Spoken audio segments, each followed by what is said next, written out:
नमस्कार, political classes 2M YouTube channel में आपका स्वागत है। हम संसद के अंदर कानून निर्माण की प्रक्रिया देख रहे थे, जिसके अंदर कानून निर्माण की प्रक्रिया के अंदर साधारण सी जानकारी हमने इसके फर्स्ट भाग में देख ली है। आप उसको फर्स्ट भाग को देखने के बाद में इसका सेकंड भाग देखें, वरना ये थोड़ा सा समझ में कम आएगा। तो देखो, सेकंड भाग में अब हम ले रहे हैं कि साधारण विधेयक। साधारण विधेयक की प्रक्रिया कैसी है, संविधान के अंदर या फिर अपने संसद के अंदर साधारण विधेयक किस प्रकार कानून का रूप धारण करता है। तो देखो, साधारण विधेयक सर्वप्रथम किसी भी सदन में प्रस्तुत किया जा सकता है। ये लोकसभा में भी पहले आ सकता है, राज्यसभा में भी पहले लाया जा सकता है। यह सरकारी विधेयक भी हो सकता है, गैर सरकारी विधेयक भी हो सकता है। दोनों सदनों से समान चरणों से गुजरना होता है।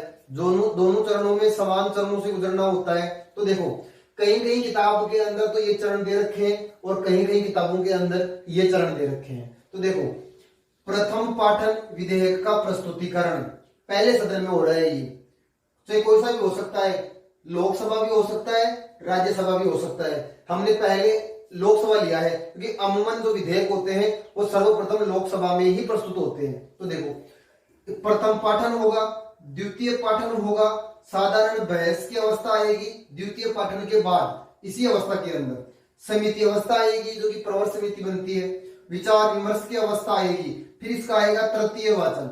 यहां से ये एक सदन से पारित हो जाएगा, फिर ये जाएगा दूसरे सदन में। अब दूसरे सदन में भी इन्हीं ही प्रक्रियाओं से उसको गुजरना होता है। उसके बाद में जाएगा ये राष्ट्रपति के पास, और राष्ट्रपति की स्वीकृति मिलते ही ये विधेयक क्या बन जाएगा, कानून।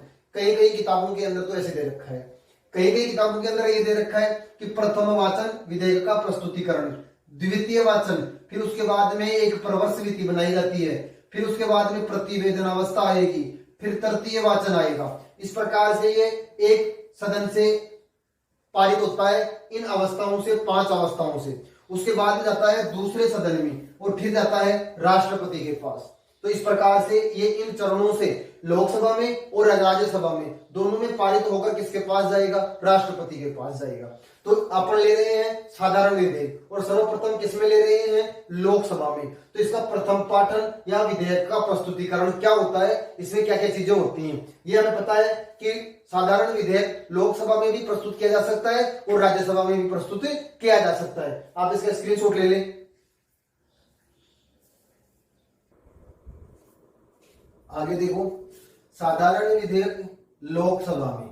अब लोकसभा में इसके 5 चरण जो है वो किस प्रकार से होते हैं। तो देखो, पहला चरण है प्रथम पाठन या विधेयक की प्रस्तुतिकरण।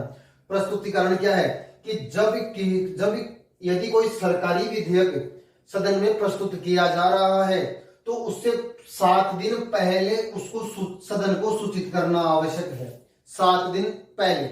लेकिन यदि गैर सरकारी विधेयक है तो सदन को 1 माह पहले सूचित करना आवश्यक है, और उसके बाद में एक निश्चित डेट दी जाती है। उस डेट को प्रस्तुतकर्ता अपने स्थान पर खड़ा होता है और विधेयक का शीर्षक और उद्देश्य लोगों सदस्यों के सामने रखता है।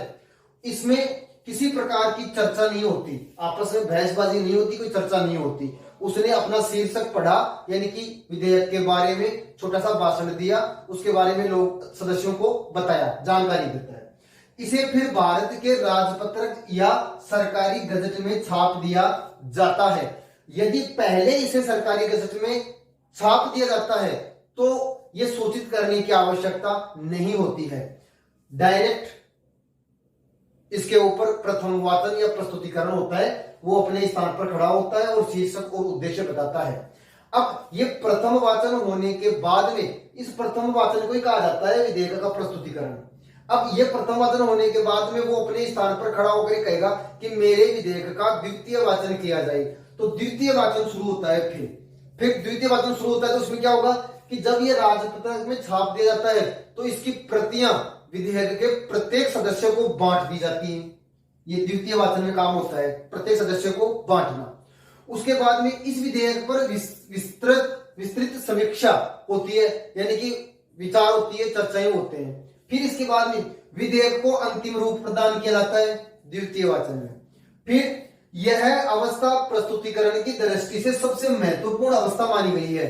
प्रस्तुतिकरण की दृष्टि से। फिर इस द्वितीय चरण में इस विधेयक पर 3 उपचरण होते हैं, साधारण बहस, समिति और प्रतिवेदन अवस्था। इस प्रकार से इसमें फिर 3 उपचरण होते हैं और उसके बाद के अंदर उसका क्या होगा, तृतीय वाचन। तो यह हो गया विधेयक का प्रस्तुतिकरण या प्रथम वाचन। सरकारी विधेयक होने पर 7 दिन पहले सदन को सूचित करना आवश्यक है, रखने से पहले। गैर सरकारी विधेयक होने पर 1 माह पहले सूचित करना आवश्यक है। उस सूचित करने पर उसको तारीख दी जाती है, उस दिन वो अपने स्थान पर खड़ा होता है और विधेयक का शीर्षक और उद्देश्य पढ़ता है और सदन के सामने अपना प्रस्ताव रखता है। इस चरण में किसी प्रकार की चर्चा नहीं होती है। इसे फिर किसमें छाप दिया जाता है, राजपत्रक में या गजट में प्रकाशित कर दिया जाता है और इसे कहा जाता है विधेयक का प्रस्तुतिकरण। इसके बाद में वो सदस्य कहता है कि मेरे विधेयक का द्वितीय वाचन किया जाए, तो फिर उसका विधेयक का द्वितीय वाचन शुरू होता है। जो प्रकाशित किया गया था उसकी प्रतियां सभी सदस्यों को बांट दी जाएंगी, विस्तृत चर्चा होगी, समीक्षा होगी, अंतिम रूप प्रदान किया जाएगा और यह विधेयक प्रस्तुतिकरण की दृष्टि से यह अवस्था जो है द्वितीय अवस्था सबसे महत्वपूर्ण मानी गई है। और इसी द्वितीय वाचन के अंदर या द्वितीय पाठन के अंदर 3 उपचरण होते हैं, वो हम देखते हैं। पहले आप इसका स्क्रीनशॉट ले लो। फिर देखिए द्वितीय वाचन के अंदर 3 उपचरण बताए गए थे, जिसमें से पहला है साधारण बहस की अवस्था। इस साधारण बहस की अवस्था में क्या होता है, देखो इस चरण में विधेयक के सिद्धांतों और उपबंधों पर चर्चा होती है, सिद्धांतों और उपबंधों पर चर्चा होती है, लेकिन विस्तार से विचार विमर्श नहीं किया जाता, केवल चर्चा होती है। 4 में से 1 कदम होता है, यानी कि इस जो यह है साधारण बहस की अवस्था, इसमें ये 4 काम होते हैं। अब इनमें से कोई सा भी एक काम हो सकता है, या तो इस विधेयक पर तुरंत चर्चा हो सकती है या फिर उसके लिए एक निश्चित तारीख निश्चित की जा सकती है, भाई उस दिन इसके ऊपर चर्चा की जाएगी। इस साधारण बहस की अवस्था में या तो ये डिसीजन लिया जाएगा या इसको परवर समिति को सौंपा जाता है। अमूमन परवर समिति को ही सौंपा जाता है। चलो दूसरा काम है परवर समिति को सौंपा जाता है, जिसके अंदर लगभग 30 सदस्य होते हैं। जिसमें कितने सदस्य होते हैं, 30 सदस्य। और ये इसी समय तय कर लिया जाता है कि इसमें कितने सदस्य होंगे, कौन होंगे और अध्यक्ष कौन होगा। ये सारा इसी समय इसी अवस्था में तय कर लिया जाता है। फिर आता है दोनों सदनों की संयुक्त समिति को सौंपा जा सकता है। दोनों सदनों की यानी कि लोकसभा और राज्यसभा की एक संयुक्त समिति भी बनाई जा सकती है। उसके अंदर 45 सदस्य होते हैं, जिसमें से लोकसभा से 30 और राज्यसभा से 15 सदस्य होते हैं। ये भी उसी समय तय कर लिया जाता है कि कौन सदस्य होंगे और कौन अध्यक्ष होगा। ये भी हो गया। फिर जनता का विचार जानने के लिए उसको सार्वजनिक किया जा सकता है। इस अवस्था के अंदर इन 4 में से कोई सा भी एक काम किया जा सकता है। अमूमन इसमें परवर समिति को सौंपा जाता है। परवर समिति को लोकसभा में है तो लोकसभा की परवर समिति और राज्यसभा में है तो राज्यसभा की परवर समिति। इस प्रकार से ये परवर समिति के पास जाता है। आप ये पहली अवस्था हो गई साधारण बहस की अवस्था, 3 उपचरणों में से द्वितीय वाचन के। तो इसको आप स्क्रीनशॉट ले लो। अगला देखते हैं, आगे देखो साधारण बहस के बाद में दूसरा उपचरण समिति अवस्था, यानी कि सामान्यतः प्रवर समिति को सौंपा जाता है। इससे पहले बात हो चुकी है कि प्रवर समिति के अंदर 30 के लगभग सदस्य होते हैं, यह उसी समय तय कर लिया जाता है।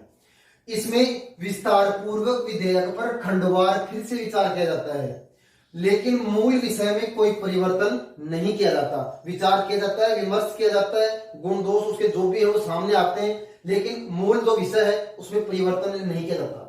समीक्षा एवं परिचर्चा के बाद विधेयक को वापस सदन को लौटाया जाता है, यानी कि इसमें परिचर्चा और समीक्षा जो भी है उसके बाद में जो एक प्रतिवेदन तैयार किया जाता है, उस प्रतिवेदन को वापस किसको लौटाया जाता है, सदन को। और फिर आता है विचार विमर्श की अवस्था, फिर से आती है। उस प्रतिवेदन पर सदन के लोग विचार विमर्श करते हैं। पहले कर रहे थे समिति के सदस्य, अब आता है तो इसमें समिति से प्राप्त विधेयक पर सदन में फिर से समीक्षा की जाती है।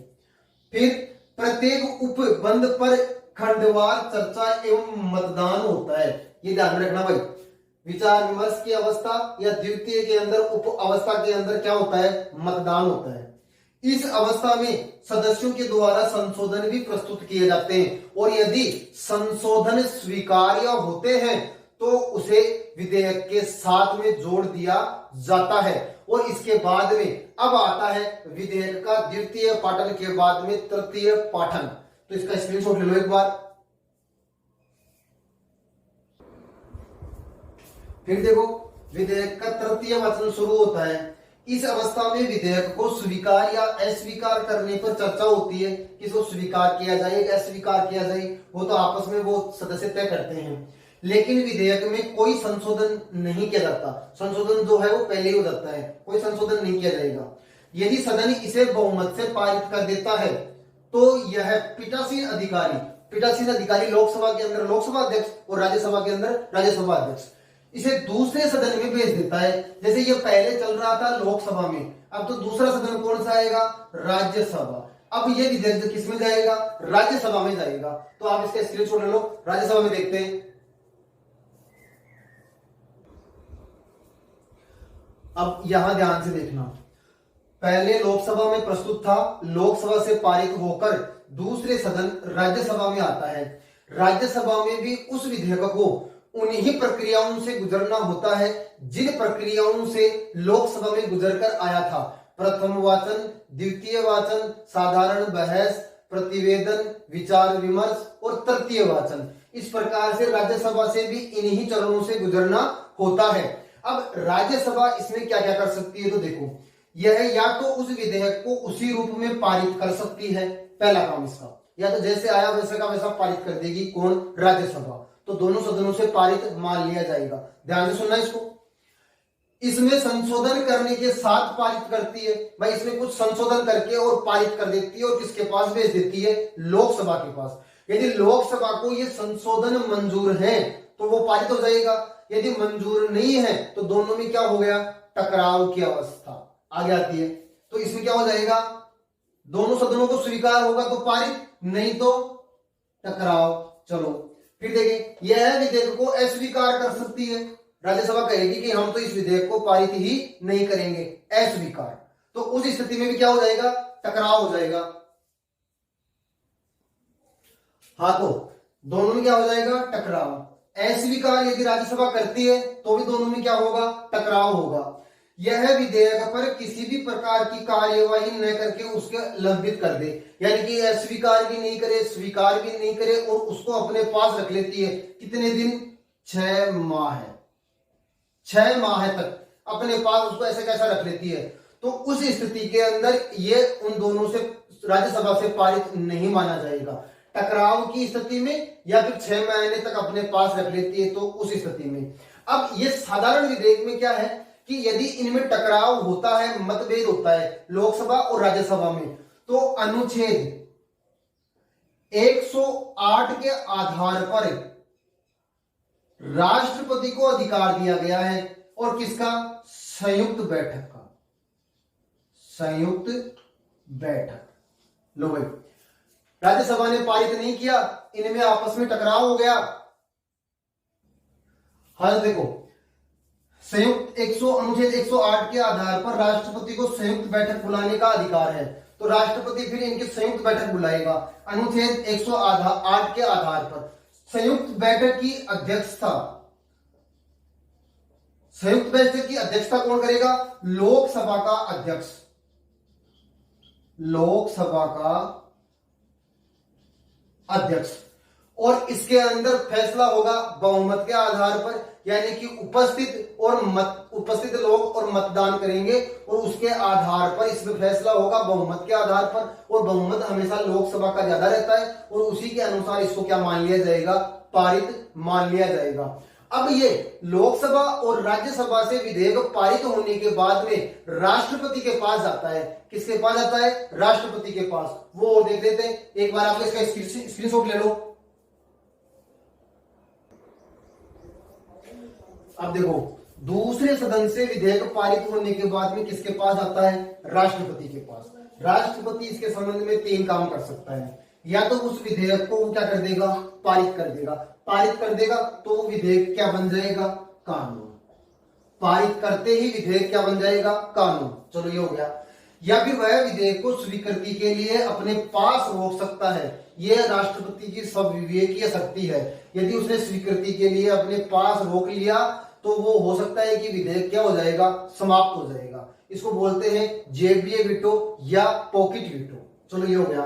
पुनर्विचार के लिए सदन को वापस लौटा सकता है।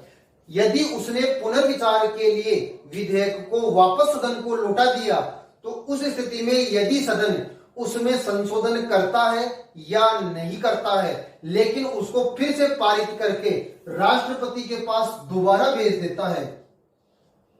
दोबारा भेजना किसके पास, राष्ट्रपति के पास, तो उस स्थिति में राष्ट्रपति को मजबूरनवश उसके ऊपर क्या करना पड़ेगा, हस्ताक्षर, और उस स्थिति में वो विधेयक क्या बन जाएगा, कानून।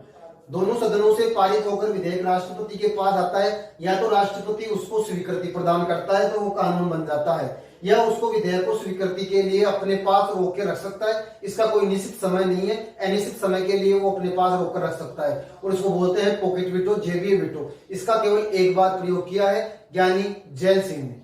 चलो, पुनर्विचार के लिए सदन को लौटा सकता है, संशोधन करके या पुनर्विचार के लिए जो भी है। यदि सदन को लौटा दिया, उस सदन ने फिर उसको संशोधन के साथ बिना संशोधन के कैसे भी पारित करके वापस किसके पास भेज दिया, राष्ट्रपति के पास, तो राष्ट्रपति को मजबूरनवश उसके ऊपर क्या करना पड़ेगा, हस्ताक्षर। इस प्रकार से साधारण विधेयक इन प्रक्रियाओं से गुजरते हुए कानून का रूप ग्रहण करता है। इस प्रकार से दोनों सदनों से साधारण विधेयक क्या होता है, पारित। अगले वीडियो के अंदर देखेंगे हम धन विधेयक। अच्छा लगा हो तो इसको लाइक करें, शेयर करें, सब्सक्राइब करें। धन्यवाद।